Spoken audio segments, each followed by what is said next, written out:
Hey, what's up people? Iggy here, Faltech Unlimited, the holster guy, and today we are doing an FN 509 tactical. So I started off with the bare mold by Multi-Molds, added my 1/2 inch for the threaded barrel, and then I got my rail cover that goes over the rail. So this is literally no bells and whistles. It is just going to be a Coyote brown carbon fiber right hand with no cant. So it is going to be a nice little build. No light bearings because it takes so damn long, so we're going to go ahead and just do this right here. So I am actually looking forward to this build. So grab all your tapes. I'm going to be doing the widest tape on this one.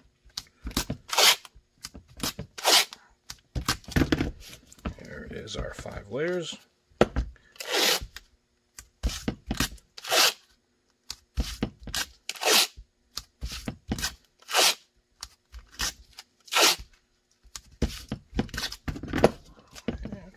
Sides.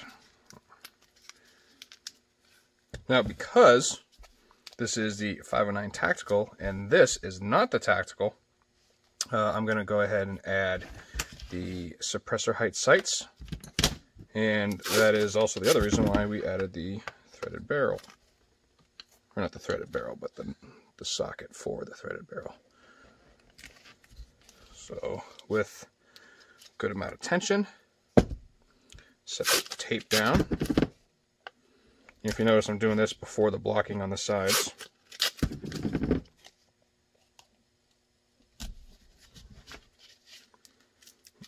Right. Tighten that up a little bit.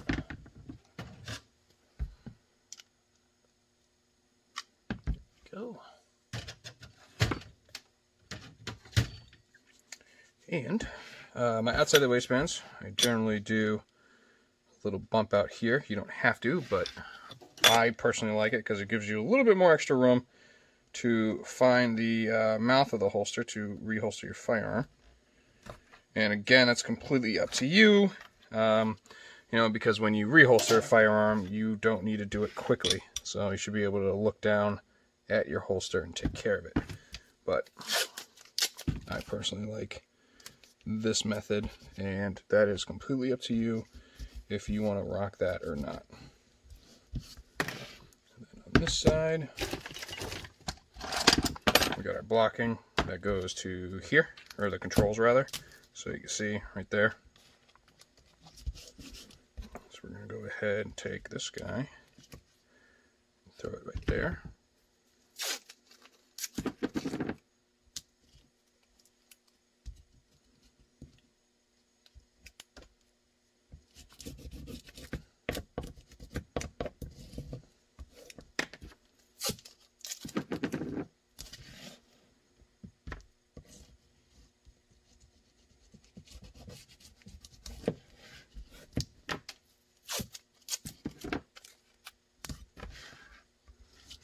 And because this is a large outside, well, not large, but because this is an outside the waistband, we don't need the large retention plate. So that's already blocked. Now we'll find a retention plate that we have, that we like, kind of like that one.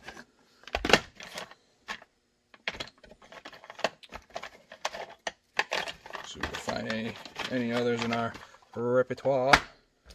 No, actually, I do. I like that one. You won't see the indent there, so yeah, I like it. Let's rock it.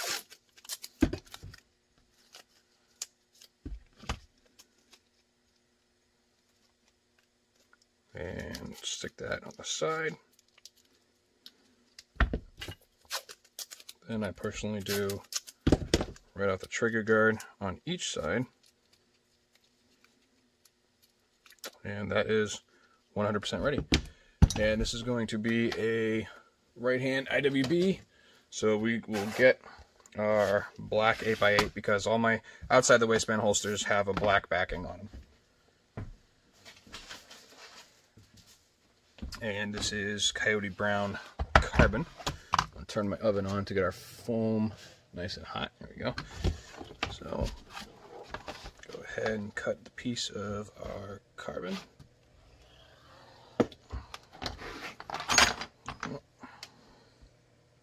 Perfect. Okay.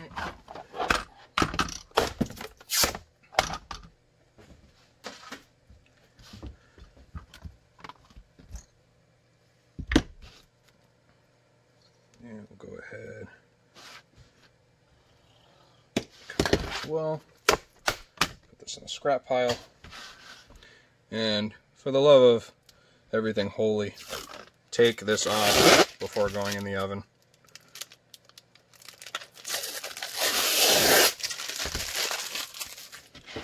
Right. Make sure there is no crap on it on either side. Good idea to take an air hose to it. So this is going to be it. We'll place it, spray a little rim oil, and then do that. So I'm going to go ahead and heat everything up, and I'll show it to you when it comes out. Fresh from the oven, looks pissa. I like it. Let's see, yeah, everything formed good. Everything looks great. So we're going to go ahead, do our thing. Bust out our tool here. This is a contour gauge. It allows you to draw a straight line over a curved surface. Just make sure it's perpendicular since we're doing no cant. And this one has a sweat shield. Coming up, and then we know it's RMR cut. We're gonna go down.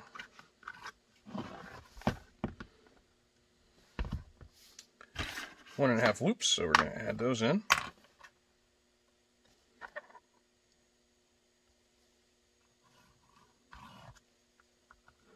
Got the mounting hole.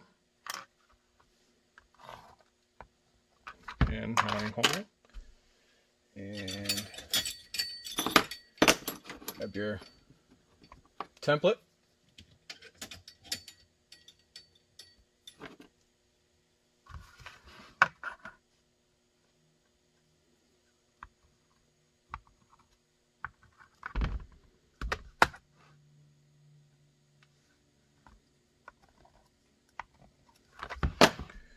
And we know we're going to here. So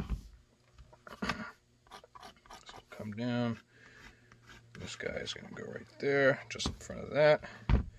So we can either come down here and go there and go over, or we can take this out and do that right there. I think we're going to do that. And we'll put a rivet here, and we'll put a rivet there. Get your drop your clamps.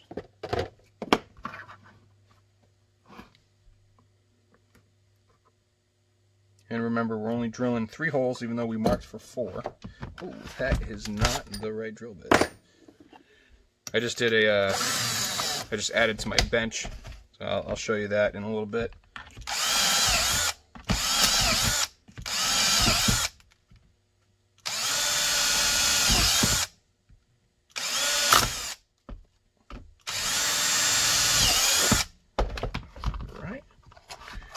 And we're going to keep one here.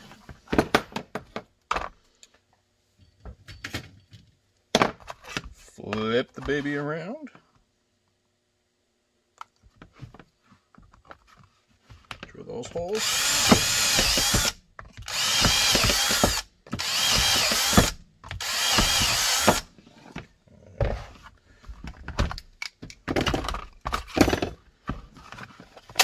Remove.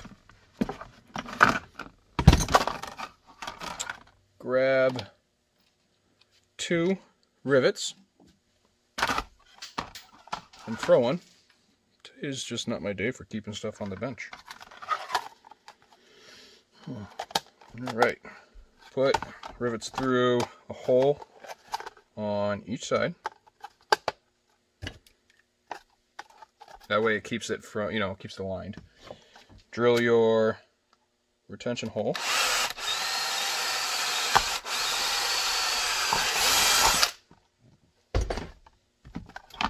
Take it apart again. And clean all your holes. both sides.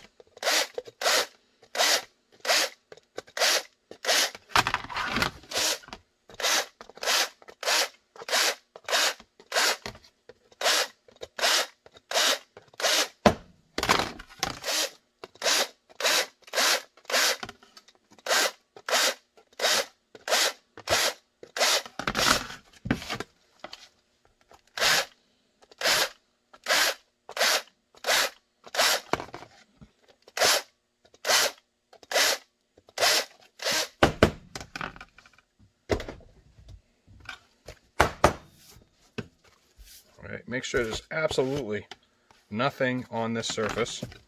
Otherwise you're going to get crap and bumps and all that good stuff that you don't want.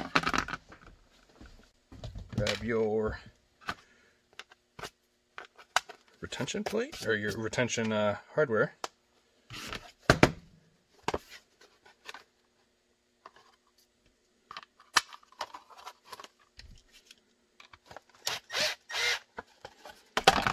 Throw that together. Now go ahead and add all your rivets.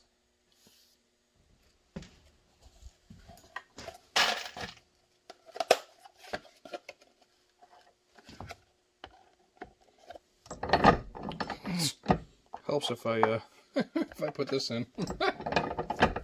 Apparently it's been a long weekend.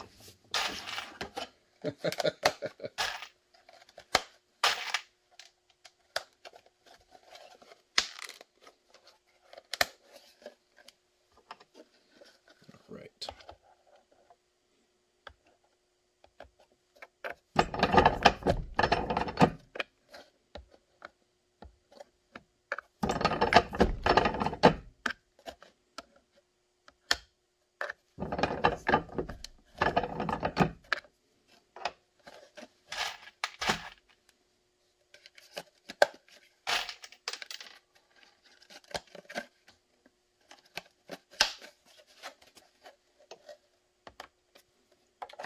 After this, we are cutting it on the bandsaw. There's not going to be a lot of tight corners in this saw. Plus, I love that bandsaw. I cut metal on the blade, so I completely killed the blade, so it was dragging through Kydex, so I had to put a new blade in it already, but I cut what I needed, so that works, right?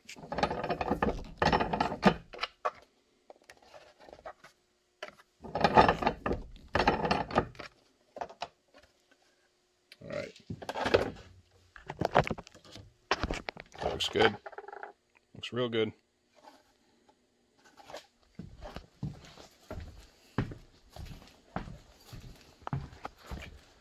Check this. On top of all these, which you're going to see in the next mail call, I'm waiting on a couple more things. I got some new lights for these. I have one here. I have one for the drill press. So they're sewing lights, and I got them on Amazon. Love them. But you set it up. We're going to cut this here. I might as well show you what I built. So, you know I got the router. So I took the router and I have it on the power switch that comes with it, so it turns the light on. And the router at the same time. So I could do that, and I built this enclosure so all the crap gets stuck in the corner, and then I can vacuum it later. And I moved my buffing wheel with the sanding discs because I love the sanding disc. It's a lot easier. I still use the sponge. But I like the sanding disc because it's quick. But again, I still use the sponge. But I wired that in, and I got to clean up some wires, and I got to add a few more things. But it's all wired here. And then I took my strip heater and I mounted it at an angle, so I could go ahead, and once it's turned on, it's kind of more like ergonomic, and it's easier when you're forming stuff. So you'll see me form stuff and go from there. But I think I'm gonna add. I gotta do something else. So I need like another table or a bench or something. But maybe I'll put like a U over here. I don't know. We'll see. And I added the door. I know you guys saw that, I believe. But maybe I'll do something here coming off. I don't know. We'll see. But like I said, I added the door. That way I could put up my marker board and a couple more signs and stuff like that. And that's out here. So that's nice. And I'll go ahead and finish that. And then, actually, over here, I just added a, the electronic keypad for this. This is the room. And once it's finished, I will go through it with you guys. But for now, I'm going to go ahead. We'll cut this, get everything all copacetic, and we'll sand it, smooth it out, and go from there.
This is all I'm going to be able to do on here, so we're going to switch to the scroll saw.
Alright, now I'm going to show you why I like the sanding wheel. So, you know that when I do it with the Dremel, I bevel the edge all the way around. The sanding wheel, I could do it quicker, and I could manipulate the whole thing a lot faster. without any risk of slipping or anything like that. So that's why I do it, and then I still sand the edges with the sponge. So we'll switch over to that area and we'll go from there. The brand new buffing station. This is the disc we're using. You can find this on holstersmith.com. This is either the 600 or 800 grit sanding disc, and I absolutely love it, and I'm going to show you why I love it.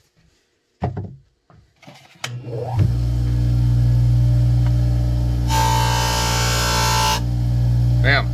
Perfect.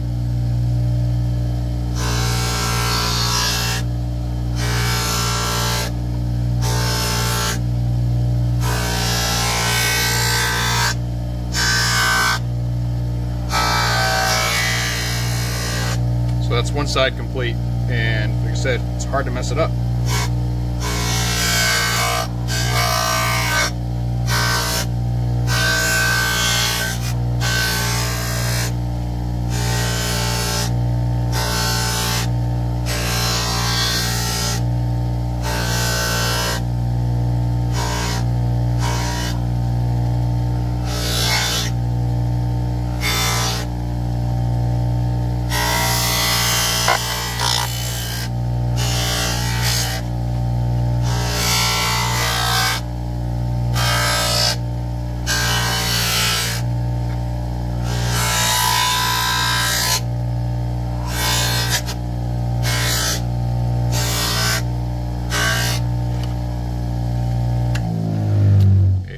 That is all she wrote. Looks phenomenal. And then we'll go ahead and clean up a little bit more.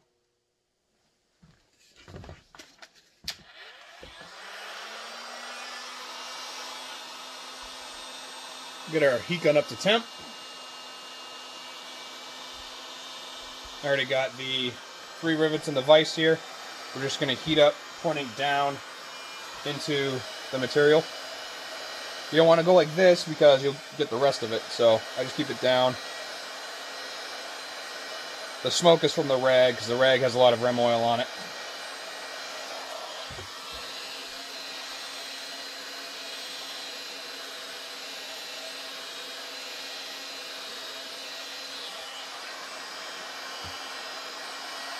And you don't want to force it, because if you do, it will stretch the opposite side. Instead of folding at the mold or at the melted part, it will like pull the rest of it, and it'll throw off your whole holster. So you want to make sure, like, it pretty much, see how it's falling on its own? That's when you're good. I'll hold it where I like it.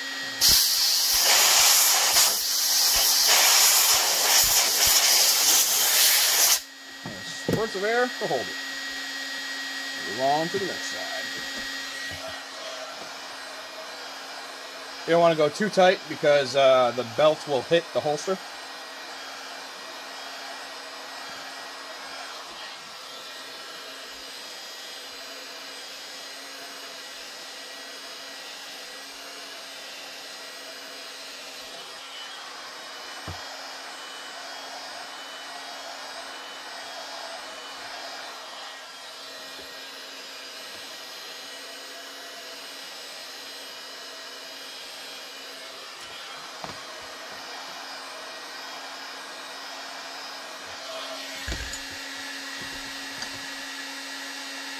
Match it up for both sides. Spray with air.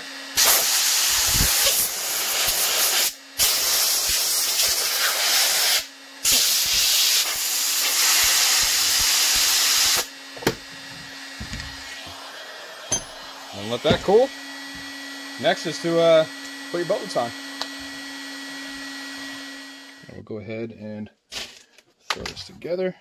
Get all the parts I need.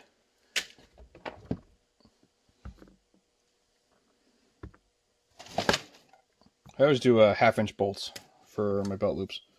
So 1/4 inch, 1/4 inch,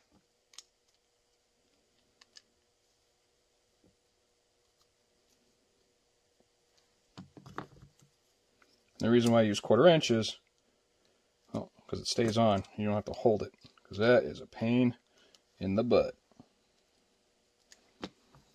Alright, take all 4 of these. Throw some Loctite.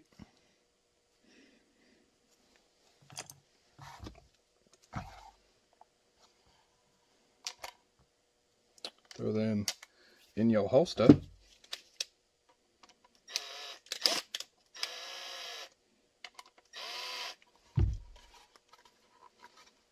Just snug it up, place it where you want it, and then go ahead and tighten it down.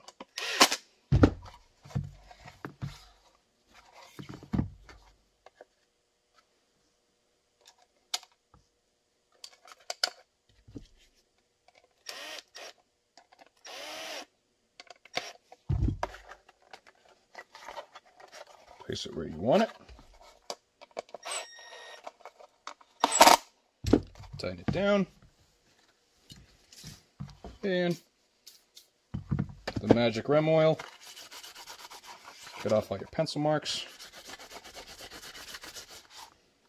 I usually do this before I assemble it, but I found a pencil mark that I missed, so I went ahead and I did the edges with my the sponge. Clean the inside.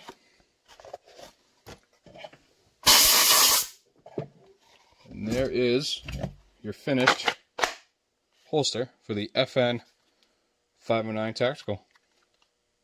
Yippee-ki-yay!